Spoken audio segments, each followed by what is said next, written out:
যে কথাগুলো বলেছেন, যেমন তিনি লোকসভা নির্বাচনের সময় বলেছেন আমরা 70 ওরা 30, মানে মুসলিমরা ওখানে 70, হিন্দুরা 30, আমরা চাইলে ভাগীরথীর জলে ভাসিয়ে দেব। তারপরে হুমায়ুন কবির বললেন যে এটা আমার কথা ছিল না, এটা মমতা ব্যানার্জির কথা ছিল। তাই মমতা বন্দ্যোপাধ্যায় তাকে বাবরি মসজিদ ওখানে গড়ার জন্য সমর্থন করছেন কিনা, অনুমোদন দিয়েছেন কিনা, পিছনে আছেন কিনা, সেটাও তো আগে জানা দরকার হুমায়ুন কবিরের কাছ থেকে। হুমায়ুন কবির বলেছেন যে উগ্র মৌলবাদী রাজনীতি করেছেন তিনি ইউসুফ পাঠানকে জেতানোর জন্য, অদিত চৌধুরীকে বা বিজেপিকে হারানোর জন্য, তিনি বলেছেন যে এটা আমি করিনি, আমাকে দিয়ে করানো হয়েছে। অতএব এই বিষয়টা আগে পরিষ্কার করা দরকার। আর মুর্শিদাবাদ জেলায় হিন্দুরা যেভাবে সংখ্যালঘু বলে অত্যাচারিত হয়েছেন বা হচ্ছেন, সেই বিষয়ে তো মুখ্যমন্ত্রী আজকে কিছু বলেননি। হরগোবিন্দ দাস, চন্দন দাস খুন হলো কেন? ধুলিয়ান শামশেরগঞ্জে 16% হিন্দু তাদের দেশি নৌকো করে রাত্রিবেলা ফরাক্কা পেরিয়ে বৈষ্ণবনগরে গিয়ে আশ্রয় শিবিরে খিচুড়ি খেয়ে থাকতে হলো কেন? এসব কথা তো উনি বলেননি। আজকে তো নতুন নয়, সেই 2019 সালে সিএকে এনআরসির নাম করে বলা থেকে শুরু করে মুর্শিদাবাদে বারে বারে মৌলবাদী শক্তির দ্বারা শান্তিপ্রিয় জনগণ এবং হিন্দু জনগোষ্ঠী আক্রান্ত হয়েছিল। এই বিষয়ে তো মুখ্যমন্ত্রী স্পষ্ট করে সেখানে কিছু বলেননি। তিনি এর আগে মুর্শিদাবাদের জিয়াগঞ্জে লালবাগের মিটিংয়ে বলেছিলেন ইমাম সাহেবদের দেখে, আমি এখানে আপনাদের দায়িত্ব দিয়ে যাচ্ছি হিন্দুদেরকে রক্ষা করার জন্য।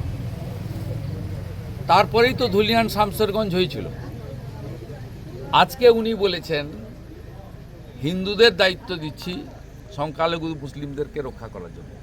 আমরা যারা রাষ্ট্রবাদী, জাতীয়তাবাদী, তাদের সঙ্গে তো আমাদের কোনোদিন সংঘাত ছিল না। আমাদের সংঘাত তো পিএফআই, সিমি, আনসারুল বাংলা, হিজবুল মুজাহিদিন, এই ধরনের জঙ্গি গোষ্ঠী যারা ভারতকে বিশ্বের মানচিত্র থেকে নষ্ট করতে চায়, যারা পাহেলগামের মতো ঘটনা ঘটাতে চায়।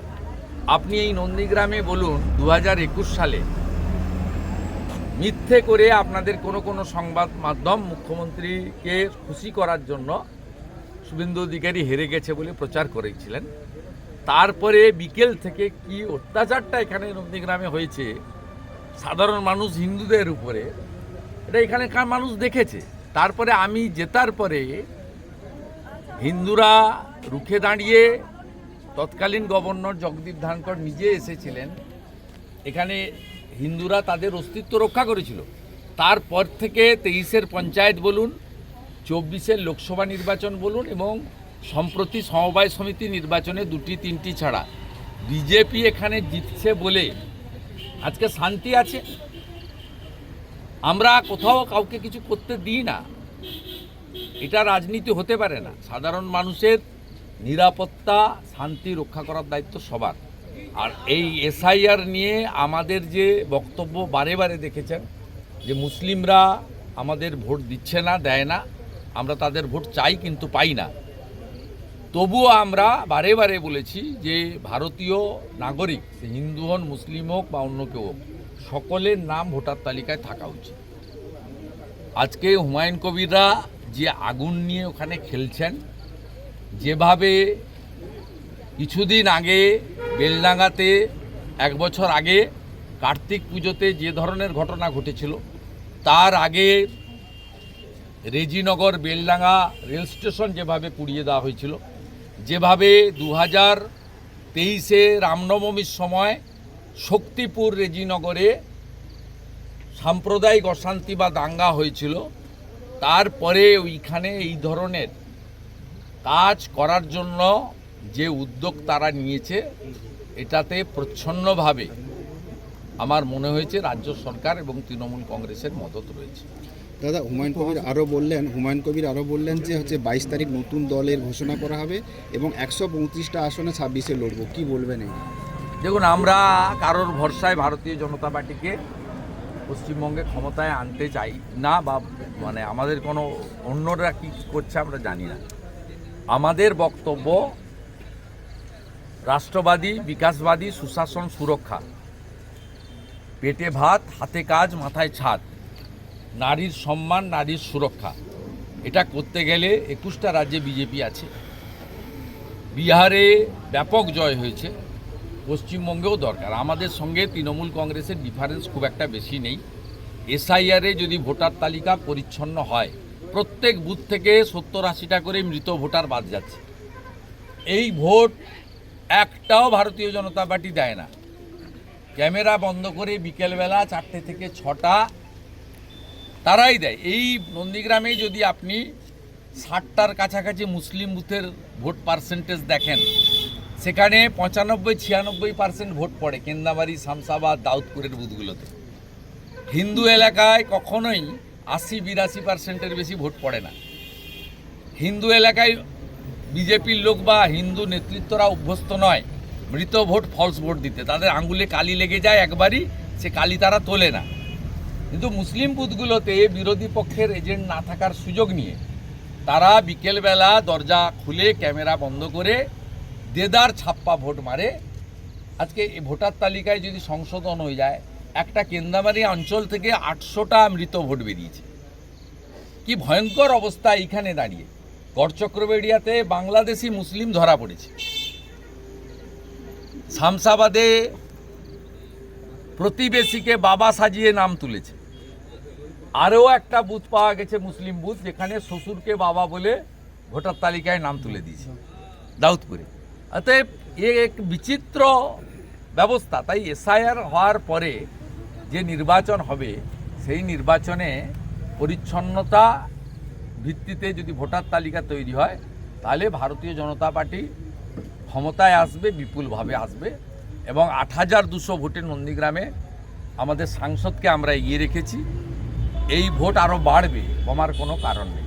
কারণ নন্দীগ্রামের হিন্দু সমাজ জানে, এমনকি শিক্ষিত মুসলিমরাও জানে, যে এখানে ভারতীয় জনতা পার্টি অধিকাংশ পঞ্চায়েত, বিধায়ক ইত্যাদি আছে বলে আমরা আর কিছু নাই হই। আমরা হয়তো মাছ ভাত খেতে পাচ্ছি না, নিরামিষ খাচ্ছি, কিন্তু শান্তিতে আছি, অশান্তি নেই। নইলে বিগত দিনে কী অবস্থার মধ্যে এখানকার মানুষজন পড়েছিল সবাই জানে। ঘরবাড়ি লুট করা থেকে, বাইক বাহিনীর দাপাদাপি থেকে শুরু করে নন্দীগ্রাম টাউন ক্লাবে পেট্রোল বোমা দিয়ে আগুন লাগানো হয়েছে। এগুলো নন্দীগ্রামের লোক কখনো দেখেনি।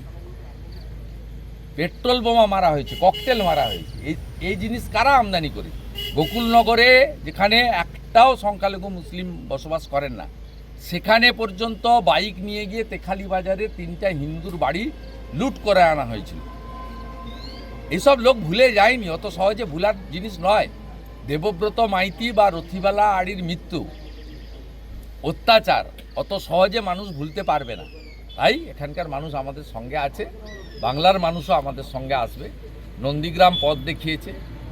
21-এ নন্দীগ্রামের দেখানো পথে 26-এ গোটা পশ্চিমবাংলা হাঁটবে, এই বিশ্বাস আমার আছে। দাদা, তোহা সিদ্দিকী বলছেন মমতা বন্দ্যোপাধ্যায় সাপ হয়ে কামড়াচ্ছেন, আবার ওঝা হয়ে ঝাড়াচ্ছেন। একটু দেরি করে বুঝলেন।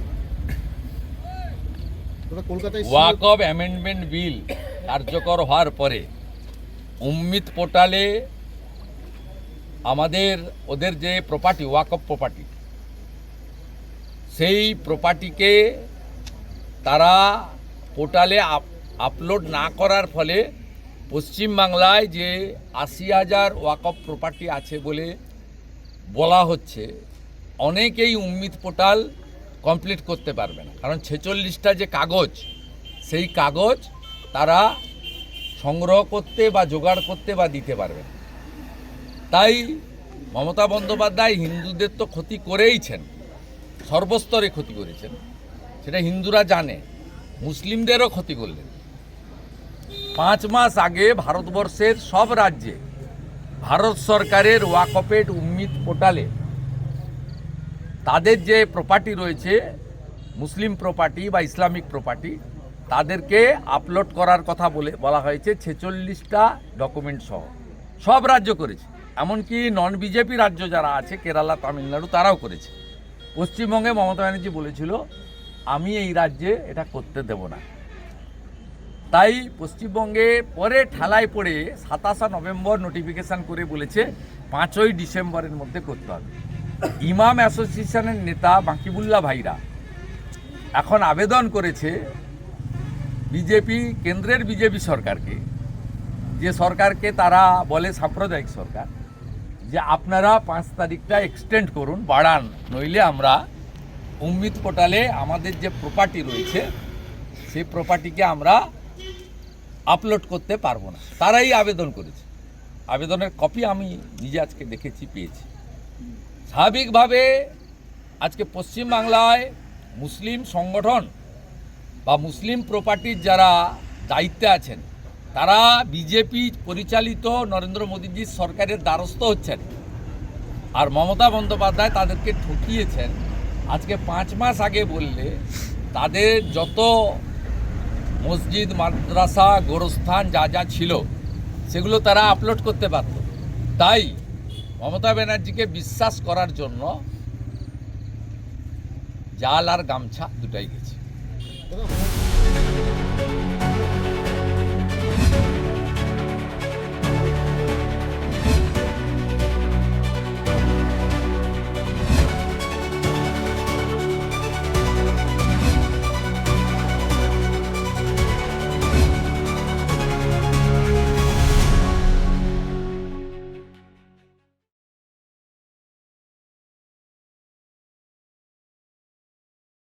দল সাসপেন্ড করেছে কারণ হুমায়ুন কবির বাবরি মসজিদ তৈরি করবে। 1 বছর আগে থেকে বলে আসছে, কিচ্ছু করতে পারিনি। এই হুমায়ুন কবির 6 মাস আগে বলেছিল 30 ভাগ হিন্দুর গলা কেটে 2 ঘন্টা ভাগীরথীর জলে ভাসিয়ে দেবে। তৃণমূলের কেউ কোনো প্রতিবাদ করেনি। 3 মাস ধরে এই লোকটার রোজ মমতা আর ভাইপোর পিন্ডি চটকায়, তখনও কেউ প্রতিবাদ করেনি। 22 তারিখে ও নতুন দল ফর্ম করবে বলেছে, তখনও কেউ প্রতিবাদ করেনি। আজকে 6 তারিখের আগে 4 তারিখে ও বাবরি মসজিদ যাতে প্রতিষ্ঠা না করতে পারে তার জন্য ওকে সাসপেন্ড করা হলো। কিন্তু বিষয়টা আমি যেটা আপনাদের সামনে তুলে ধরতে চাই, কারা সাসপেন্ড করতে বসলো? সাসপেন্ড করতে বসলো ওখানকার নিয়ামত শেখ বলে একজন বিধায়ক, ওখানকার আখতার উজ্জামান বলে একজন বিধায়ক, সঙ্গে ববি হাকিম, মাঝখানে ববি হাকিম, দুধারে দুজন। আমি বলছি, ববি হাকিমকে কখনো দেখেছেন কাউকে সাসপেন্ড করতে, কাউকে বহিষ্কার করতে? এই জাতীয় কোনো কাজে কখনো দেখবেন না। এই জাতীয় কাজ করার জন্য দলের সভাপতি থাকেন, এই জাতীয় কাজ করার জন্য দলের মুখপত্ররা থাকেন, বা শৃঙ্খলা রক্ষা কমিটি। তৃণমূলের শৃঙ্খলা রক্ষা কমিটি নিয়ে আমি আলোচনা করছি না, কিন্তু ববি হাকিমকে আজকে এত বছরের রাজনৈতিক জীবনে কখনো দেখেছেন? কখনো দেখেননি। তৃণমূলের আজকে ক্ষমতা নেই, ক্ষমতা নেই একজন মুসলমানকে সে বাবরি মসজিদ বানাক, সে 30% কেটে ভাসিয়ে দিক, কিংবা মমতার মা বাপ তুলে গালাগাল দিক, তাকে দল থেকে দাঁড়ায়। মুসলমান দিয়ে মুসলমান দাঁড়াতে হচ্ছে, হিন্দু দিয়ে দাঁড়ালে মুসলমান রেগে যাবে, এই ভয়ে। সাম্প্রদায়িক রাজনীতি কারা করছে পশ্চিমবঙ্গে আপনাদের চোখের সামনে এটা পরিষ্কার। তাই আমি হিন্দুদের বলবো, আপনারা বুঝতে শিখুন। আপনাদের তাড়াতে হলে কিন্তু এত চিন্তা ভাবনা করেন না মমতা ব্যানার্জি, কিন্তু একজন এত বড় সাম্প্রদায়িক লোককে তাড়াতে কত চিন্তা করতে হয় তাদের।